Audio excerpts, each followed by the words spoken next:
Welcome guys to my YouTube channel pharmacology tips and tricks. आज हम यहाँ start करने वाले हैं माइक्रोबायोलॉजी। तो माइक्रोबायोलॉजी के जितने भी टॉपिक्स हैं हम सेमेस्टर में यहाँ पे इसको स्टडी करने वाले हैं। तो आज का हमारा जो पहला टॉपिक पहली यूनिट है वो स्टार्ट हो रही है हिस्ट्री ऑफ द माइक्रोबायोलॉजी से। ठीक है, तो गाइस चलिए स्टार्ट करते हैं आज का वीडियो। और वीडियो स्टार्ट करने से पहले I would like to request you, जो भी पर्सन है नए हैं, please like share the video, subscribe my channel. तो गाइस बने रहेगा सीरीज में मेरे साथ में, ताकि आपको यहाँ पे माइक्रोबायोलॉजी के बारे में जो भी टॉपिक्स है उसके बारे में इंफॉर्मेशन मिलती रहे। तो गाइस चलिए स्टार्ट करते हैं आज का वीडियो। तो सबसे पहले हम बात करते हैं माइक्रोबायोलॉजी की। अब यहाँ पर हमने बायोलॉजी ऑलरेडी पढ़ा हुआ है पहले 11th एंड 12th में। इसके बाद हमने बायोलॉजी की डिफरेंट ब्रांचेस भी पढ़ी हुई, उसमें से एक ब्रांच है माइक्रोबायोलॉजी। ठीक है, नाम से इसका क्लियरेंस है कि ये क्या है, माइक्रो है और बायोलॉजी है। ठीक है, बायोलॉजी मतलब होता है, लोगस का मतलब होता है स्टडी करना। ठीक है, बायो मतलब कोई लिविंग थिंग होगी, और माइक्रो का मतलब होता है कि जो आपको नेकेड आई से दिखाई ना दे। ठीक है, सो यहाँ पर माइक्रो का मतलब हो गया बिल्कुल भी स्मॉलेस्ट एनिमल या मॉलिक्यूल जो कि आपको दिखाई नहीं दे रहे हैं उसको बोलते हैं माइक्रो। बायो मीन्स कुछ लिविंग होगा, और लॉजी या लॉगस इसका मतलब होता है स्टडी करना। इट मीन्स कि हम यहाँ पर बहुत ही जो छोटे एनिमलक्यूल है या फिर क्रिएचर्स है उसकी स्टडी हम यहाँ पे करने वाले हैं, जिसको हम माइक्रोबायोलॉजी कहते हैं। ठीक है, तो सबसे पहले हम बात करेंगे कि ये जो माइक्रोबायोलॉजी है ये आया कहाँ से।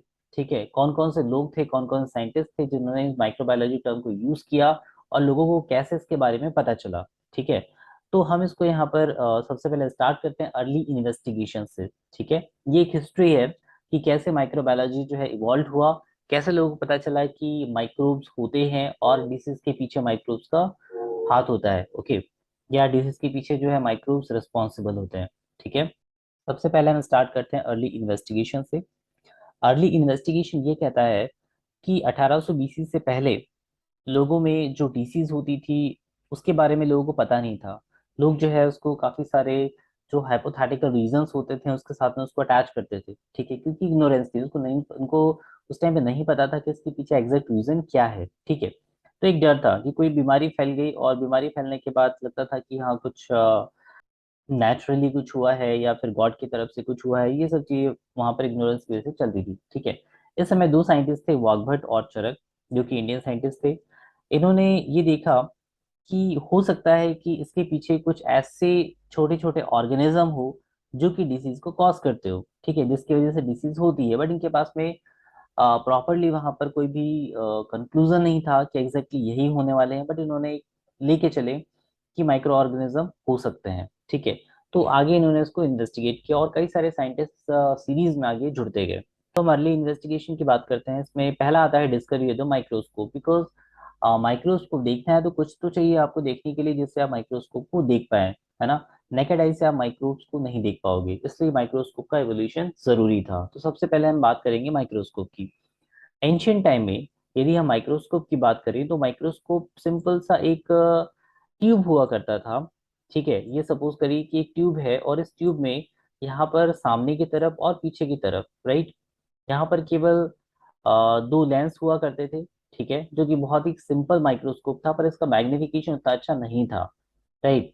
इसलिए 16th सेंचुरी में इसके बीच में एक और लेंस को ऐड किया गया जिसका नाम था कॉन्वेक्स लेंस।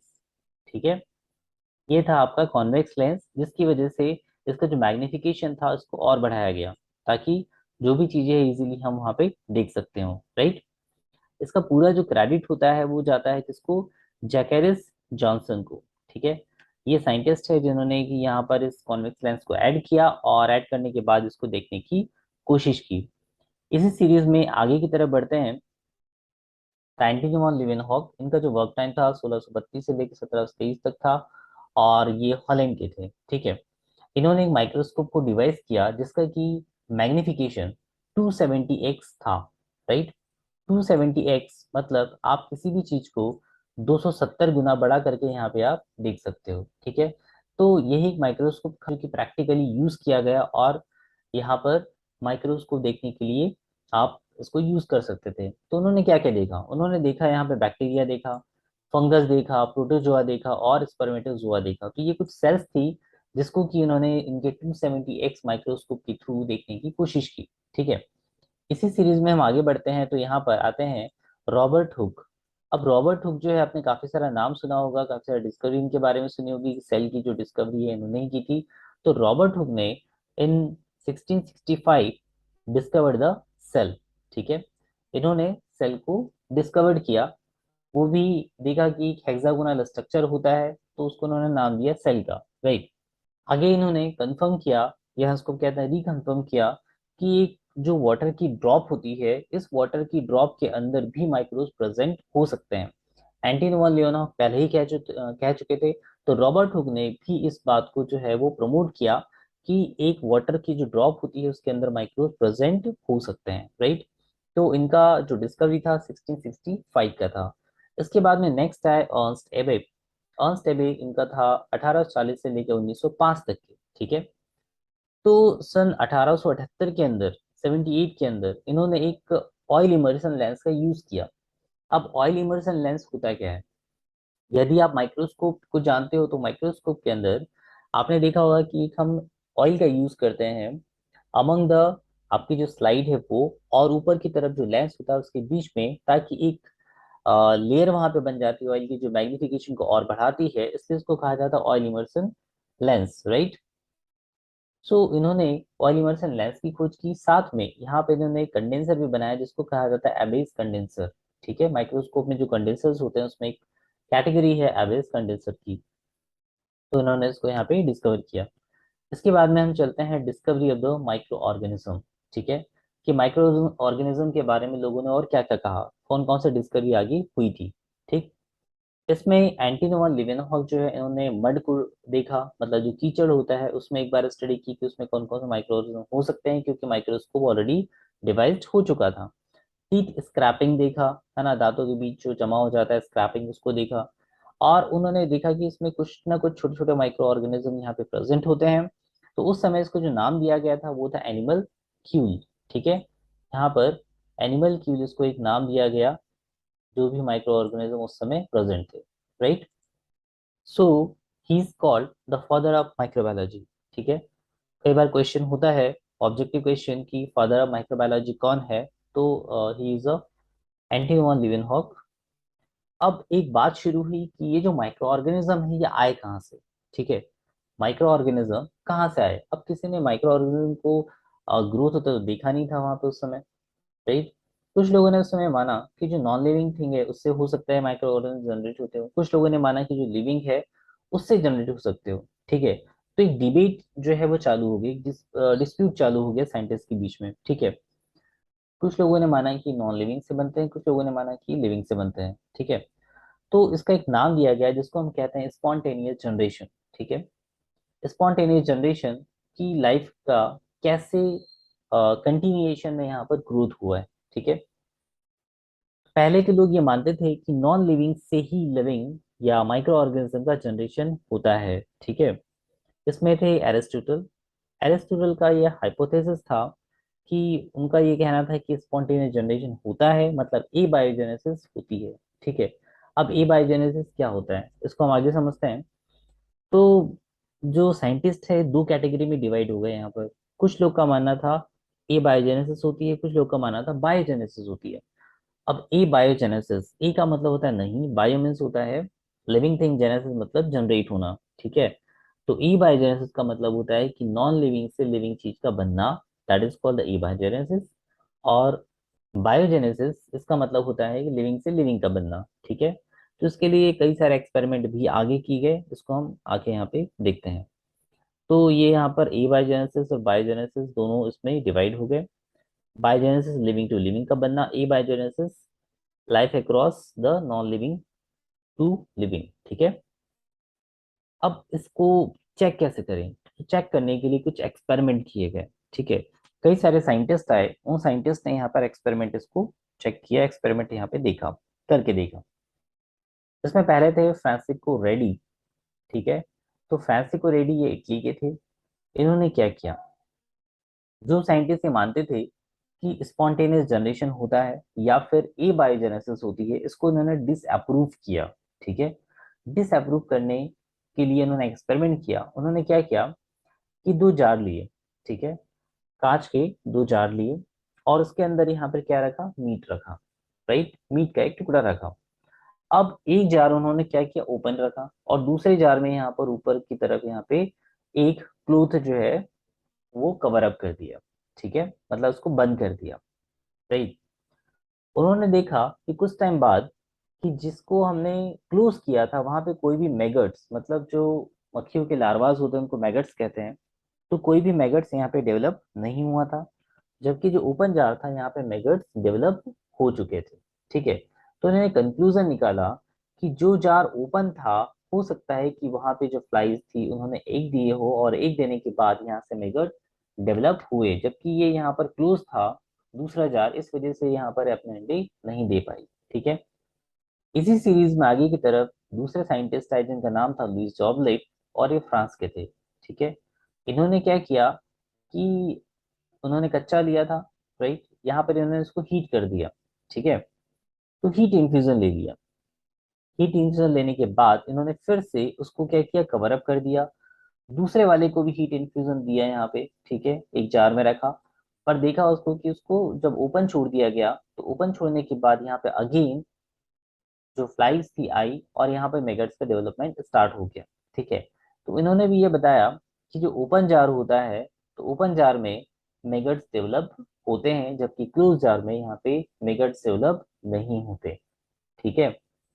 थर्ड नंबर पर आए नीडम। नीडम ये इंग्लैंड के साइंटिस्ट थे, ठीक है। इन्होंने भी क्या किया, यहाँ पे ये जो मैटर था इसको चेंज किया, यहाँ पे इन्होंने मटन ग्रेवी का यूज किया, ठीक है।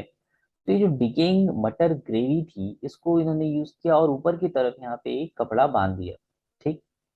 कपड़ा बांधने के बाद भी यहाँ पर कुछ माइक्रो ऑर्गेनिज्म डेवलप हो गए, ठीक है, कुछ मैगट्स जो है वो डेवलप होने लगे, राइट। अब ये मैगट डेवलप यहाँ पर क्यों हुए, ओके। तो जो डिकेइंग मटन ग्रेवी थी तो उसमें ऑलरेडी क्या होंगे, स्पोर्स प्रेजेंट होंगे, और स्पोर्स प्रेजेंट होने की वजह से यहाँ पर मैगट डेवलप हो गए, ठीक है। तो नीडम भी प्रॉपर किसी कंक्लूजन के ऊपर यहाँ पे नहीं पहुंच पाए। फिर इसके बाद लेज़रो स्प्लेंचानी जो कि इटली के साइंटिस्ट थे, वो उन्होंने अपना एक्सपेरिमेंट स्टार्ट किया, ठीक है। उन्होंने किया क्या, उन्होंने एक बॉइल्ड मीट का टुकड़ा लिया, ठीक है, और वेजिटेबल ब्रोथ लिए, राइट। तो वेजिटेबल ब्रोथ और बॉइल्ड मीट इन दोनों को लेके उन्होंने एक फ्लास्क के अंदर डाला, ओके। और उसकी जो नेक थी उस नेक को बंद कर दिया, क्लोज कर दिया। और जो दूसरा जार था उस जार को उन्होंने ओपन रखा, ठीक है। उन्होंने देखा कि जो जार सील नहीं किया गया था, ठीक है, उसमें ग्रोथ हो गई है, और जिसको सील कर दिया गया था उसमें कोई ग्रोथ नहीं हुई है, ठीक है। फिर भी ये थ्योरी ऑफ ए बायोजेनेसिस या स्पॉन्टेनियस जनरेशन को प्रॉपरली क्लियर नहीं कर पाए। इसके बाद नेक्स्ट साइंटिस्ट आए जिनका नाम था फ्रेंच सुल्ज एंड थियोडर श्वान, ठीक है। ये दो अलग अलग साइंटिस्ट हैं, इनके दो अलग अलग एक्सपेरिमेंट है। पहले हम देखते हैं सुल्ज एक्सपेरिमेंट। सुल्ज एक्सपेरिमेंट आपको यहाँ दिखाई दे रहा है कि यहाँ पर एक जार है, और इस जार में इन्होंने यहाँ पर एक ट्यूब के थ्रू, है ना, जो एयर आने वाली है उस एयर को यहाँ ट्रीट किया है, किससे, केमिकल से, पोटेशियम हाइड्रोक्साइड से भी और H2SO4 से भी, ठीक है। अंदर की तरफ यहाँ पे हीटेड इन्फ्यूजन रखा हुआ है, हीटेड ब्रॉथ रखा हुआ है। इन्होंने देखा कि जब एयर यहाँ से पास की जाती है और ये H2SO4 की सोल्यूशन या केवेज के सोल्यूशन से ऊपर गुजरती है, तो उसके बाद यहाँ पर किसी भी तरह से कोई भी मेगट्स का डेवलपमेंट नहीं होता, बिकॉज जब भी एयर यहाँ से पास हुई तो H2SO4 जो कि स्ट्रॉन्ग एसिड है, इसकी वजह से जो भी स्पोर यहाँ प्रेजेंट थे वो किल्ड हो गए, ठीक है। और इसकी वजह से यहाँ पे कोई भी ग्रोथ नहीं देखी गई। इसी तरह से जो स्वान थे, स्वान ने भी एक्सपेरिमेंट किया। उन्होंने हीटेड ट्यूब का यूज किया, ठीक है, ये जार बिल्कुल सेम है, बस यहाँ पे केमिकल उन्होंने यूज नहीं किया, यहाँ पे क्या किया, ट्विस्टेड हीटेड ट्यूब का यूज किया।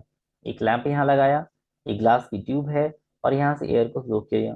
तो जब एयर फ्लो हो रही थी तो यहाँ पर लैंप भी जब ओपन था, जल रहा था, उसकी वजह से एयर यहाँ हीट हुई, हीट होने की वजह से जो भी स्पोर्ट्स वगैरह थे वो यहाँ पे किल्ड हो गए, जिसकी वजह से यहाँ की तरफ, है ना, जार में किसी भी तरह से कोई भी मेगट्स डेवलप नहीं हुए, ठीक है।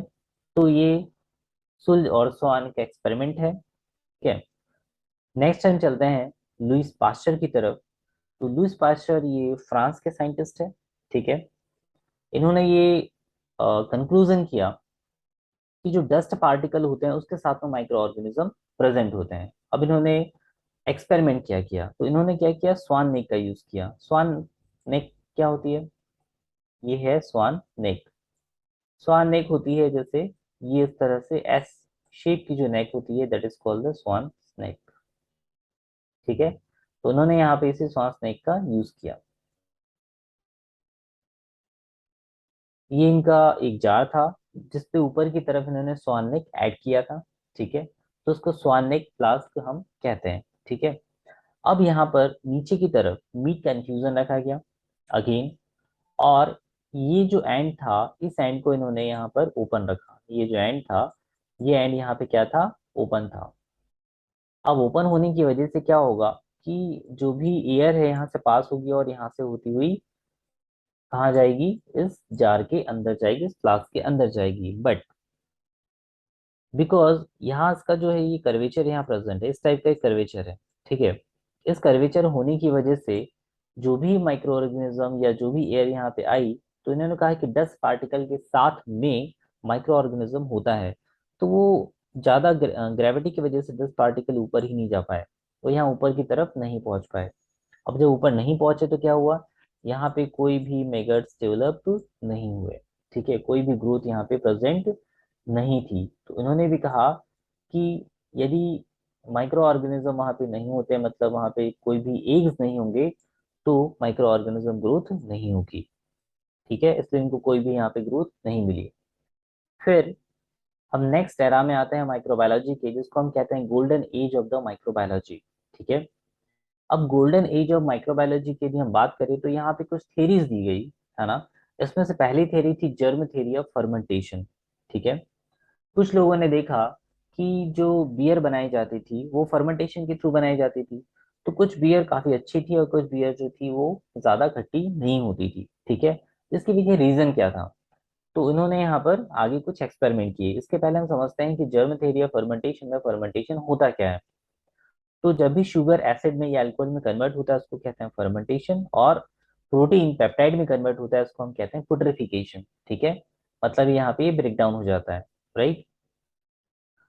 तो यहाँ पर भी फर्मेंटेशन बायोलॉजिकल होता है या फिर केमिकल प्रोसेस होती है, इसके ऊपर भी एक नई थ्योरी स्टार्ट होने लगी। ठीक है, कि ये माइक्रोब्स की वजह से होता है या हम कुछ केमिकल ट्रीट करते हैं इसकी वजह से जो फर्मेंटेशन है यहाँ पे प्रेजेंट होता है। ठीक है, तो उसके ऊपर भी डिस्प्यूट था।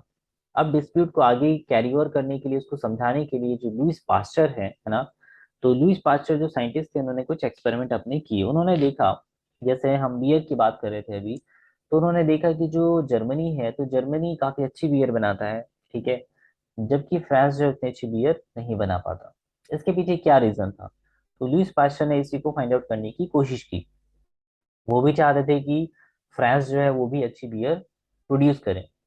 उन्होंने अपने एक्सपेरिमेंट किए और एक्सपेरिमेंट करने के बाद उन्होंने देखा कि ईस्ट जो होता है रिस्पॉन्सिबल होता है अल्कोहल की फर्मेंटेशन के लिए। ठीक है, ईस्ट भी कह सकते हैं या कुछ माइक्रो ऑर्गेनिज्म जिसमें लैक्टिक एसिड का प्रोडक्शन होना, ये भी आप कह सकते हो कि ये वाइन के या बियर के खट्टे होने के लिए रिस्पॉन्सिबल था। ठीक है, इसके बाद पास्टर ने ये डिवाइस किया, ये देखा कि यदि वाइन को 50 से 60 डिग्री सेंटीग्रेड के बीच कुछ टाइम के लिए रख दिया जाए तो वो स्पॉइल नहीं होगी, वो खराब नहीं होगी। ठीक है, इसी से आगे एक टर्म आया पास्चुराइजेशन। ठीक है, आज हम जो पास्चुराइजेशन है इसका यूज करते हैं मिल्क को प्रोटेक्ट करने के लिए, इसको सेफ रखने के लिए। ठीक है, तो पास्चुराइजेशन की जो प्रोसेस होती है इसमें हम जो मिल्क होता है इसको 63 डिग्री सेंटीग्रेड पर 30 मिनट के लिए गर्म करते हैं, या फिर 72 डिग्री सेंटीग्रेड पे 15 सेकंड के लिए गर्म करते हैं। तो गाइस कभी कभी ऑब्जेक्टिव क्वेश्चंस में ये जो टेम्परेचर की रेंज है ये पूछी जाती है कि पास्चुराइजेशन में मिल्क को हम किस टेम्परेचर पे गर्म करते हैं और किस टाइम के लिए गर्म करते हैं। तो ये दोनों टेम्परेचर आप ध्यान रखिएगा। ठीक है, तो यदि हम पास्चुराइजेशन का करते हैं तो मिल्क खराब नहीं होता। लुईस पास्चर ने आगे एनारोब्स के बारे में भी स्टडी किया। ओके, एनारोब्स क्या होते हैं, ऐसे माइक्रो ऑर्गेनिज्म जो कि ऑक्सीजन की डेफिशिएंसी में भी ग्रोथ कर सकते हैं, उनको हम कहते हैं एनारोब्स। तो उसने एनारोब्स के बारे में भी स्टडी की। ठीक है, इसके बाद कुछ और साइंटिस्ट आए जिनका नाम था आर्थर हार्डन। 1905 की बात है ये। तो आर्थर हार्डन जो थे इन्होंने भी क्या किया, ईस्ट को देखा कि ये शुगर को अल्कोहल में कन्वर्ट करता है।